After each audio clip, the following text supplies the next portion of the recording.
अक्षय तृतीया वैशाख शुक्ल पक्ष की तीसरी तिथि को कहते हैं। कई स्थानों पर इसे आखा तीज या परशुराम तीज के नाम से जाना जाता है। इस दिन श्री विष्णु भगवान अपने छठे अवतार परशुराम के रूप में धरती पर अवतरित हुए। इसी दिन से त्रेता युग का आरंभ हुआ था। आइए जानते हैं कैसे हुआ परशुराम जी का जन्म। प्राचीन काल में कन्नौज में राजा गाधी राज्य करते थे। उनकी एक अत्यंत रूपवती पुत्री थी जिसका नाम था सत्यवती। राजा गाधी ने सत्यवती का विवाह भृगु ऋषि के पुत्र ऋषि के साथ करवा दिया। सत्यवती के विवाह के बाद वहां भृगु ऋषि ने आकर अपने पुत्र और पुत्रवधू को आशीर्वाद दिया और उसे वर मांगने के लिए कहा।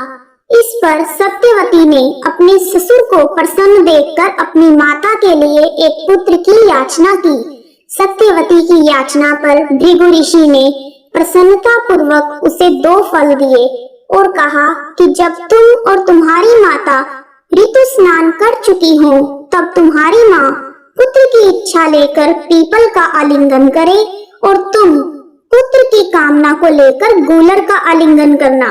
फिर मेरे द्वारा दिए गए फलों का सावधानी के साथ अलग अलग सेवन कर लेना। जब सत्यवती ने अपनी माँ को यह बात बताई तो माँ ने देखा कि ऋषि भृगु ने अपनी पुत्रवधू को उत्तम संतान होने का फल दिया है, तो उसने अपने फल को अपनी पुत्री के फल के साथ बदल दिया। इस प्रकार सत्यवती ने अपनी माता वाले फल का सेवन कर लिया और योग शक्ति से ऋषि भृगु को इस बात का ज्ञान हो गया और वह अपनी पुत्रवधू के पास आकर बोले कि हे पुत्री, तुम्हारी माता ने तुम्हारे साथ छल किया है। उसने श्रेष्ठ पुत्र के लालच में अंधे होकर तुम्हारे फल का सेवन कर लिया है और तुम्हें अपना फल दे दिया। इसलिए अब तुम्हारी संतान ब्राह्मण होते हुए भी क्षत्रिय जैसा आचरण करेगी और तुम्हारी माता की संतान क्षत्रिय होकर भी ब्राह्मण जैसा आचरण करेगी। इस पर सत्यवती ने ऋषि भृगु से विनती की कि आप आशीर्वाद दें कि मेरा पुत्र ब्राह्मण का ही आचरण करे, भले ही मेरा पोता क्षत्रिय जैसा आचरण करे। भृगु ऋषि ने प्रसन्न होकर उसकी विनती को स्वीकार कर लिया। समय आने पर सत्यवती के गर्भ से जमदग्नि ऋषि का जन्म हुआ। जमदग्नि अत्यंत तेजस्वी ऋषि थे।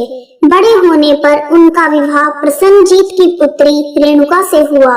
रेणुका से उनके 5 पुत्र हुए जिनके नाम थे रुकमवान, सुखेन, वसु, विश्वानस और परशुराम। इस प्रकार परशुराम धरती पर अवतरित हुए। तो दोस्तों, यह थी परशुराम जी के जन्म की कथा। आइए जानते हैं अक्षय तृतीया के दिन हमें कैसे पूजा करनी चाहिए। इस दिन किए जाने वाले जप, हवन, स्नान आदि सभी अक्षय रहते हैं।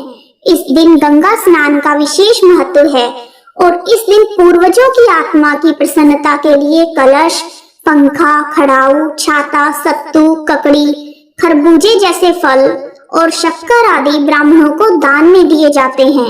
इस दिन बद्रीनाथ धाम के पट भी खुलते हैं और यात्री वहां दर्शन करने के लिए आते हैं।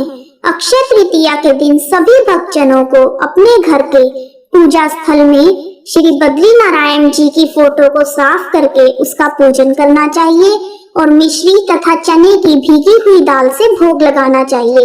ऐसा करने से प्रभु श्री बद्रीनारायण जी प्रसन्न होते हैं और हम सभी को अक्षय फल प्रदान करते हैं।